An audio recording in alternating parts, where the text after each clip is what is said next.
ثانیہ مریم express way میں جہاں باغ ہونے والے 10 افراد کی جو میتیں ہیں وہ اس وقت ان کے علاقے ستری وٹ میں پہنچا دی گئی ہیں، جہاں پر جو ہے بڑی تعداد میں سوگواران بھی موجود ہیں، اور اس سے بڑا ثانیہ ایک یہ ہوا ہے کہ ایک ہی گھر کے کاشف نامی یہاں پر جو شہری ہے اس کے 5 بچے اور ان کی جو ہے اہلیہ، ان کی والدہ، ان کی ممانی اور ان کی خالہ جو ہے وہ فوت ہو گئے ہیں۔ ہمارے ساتھ کچھ اہل علاقہ بھی یہاں پر موجود ہیں، کوشش کریں گے ان سے جانیں۔ بہت بڑا ثانیہ ظاہر ہے آپ کی یہاں پر، ہم نے دیکھا ہے کہ کاشف بھائی کی حالت بھی جو ہے کافی زیادہ گہر ہے۔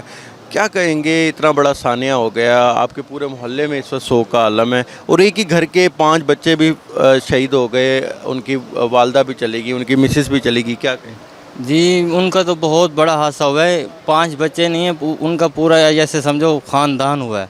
ہم امام بارگاہ اللہ بخشا کے لہسن دار ہیں، سید غلام رضا شاہ۔ تو یہ مری کے جو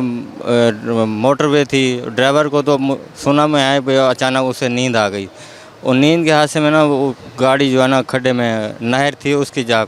تو دیوار کے ساتھ لگی، وہ دروازہ بند ہو گیا، وہ ڈرائیور تو خود نکل گیا، وہ نیچے جو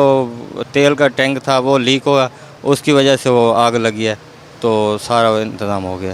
یہ ہمارے محلے کے عزیز ہے، محلہ ستری وٹ، بہت سوگوار ہو رہا ہے، بس اتنی پریشانیاں ہم کچھ کہہ نہیں سکتے ابھی، کہ ابھی پیچھے ہمارے زخمی ہیں 10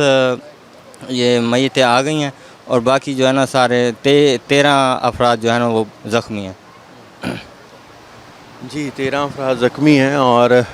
10 میتیں جو ہیں وہ یہاں پر پہنچ گئی ہیں۔ علاقہ پورا سوگوار ہے، ایک تو ویسے ہی بہت بڑا ثانیہ ہے کہ 10 لوگوں کی شہادت ہو گئی ہے، لیکن اس سے بڑا ثانیہ یہ ہے کہ ایک ہی گھر کے 10 افراد جو ہیں وہ چلے گئے ہیں، جن میں ایک گھر کے تو بالکل آپ سمجھ لیں کہ 5 بچے اور ان کی ایک والدہ اور ان کی مسز کاشف نامی شہری ہیں، ان کا یہ ثانیہ ہو گیا، اور بہت زیادہ غم کی حالت میں ہیں، ان سے برداشت نہیں ہو پا رہا۔ ظاہر ہے اتنا بڑا ثانیہ ہے، ان کا پورا گھر اجڑ گیا ہے، اور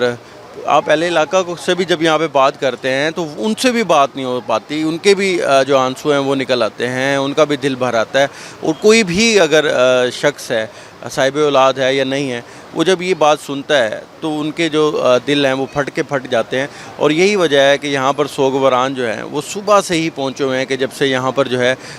آنا شروع ہوئی تھی میتیں، تب سے لوگ یہاں پر موجود ہیں اور دور دراز سے آ رہے ہیں، اور یہاں پر جو ہے وہ فاتحہ خوانی بھی کی جا رہی ہے۔ تقریباً عصر کے بعد یہاں پر جو ہے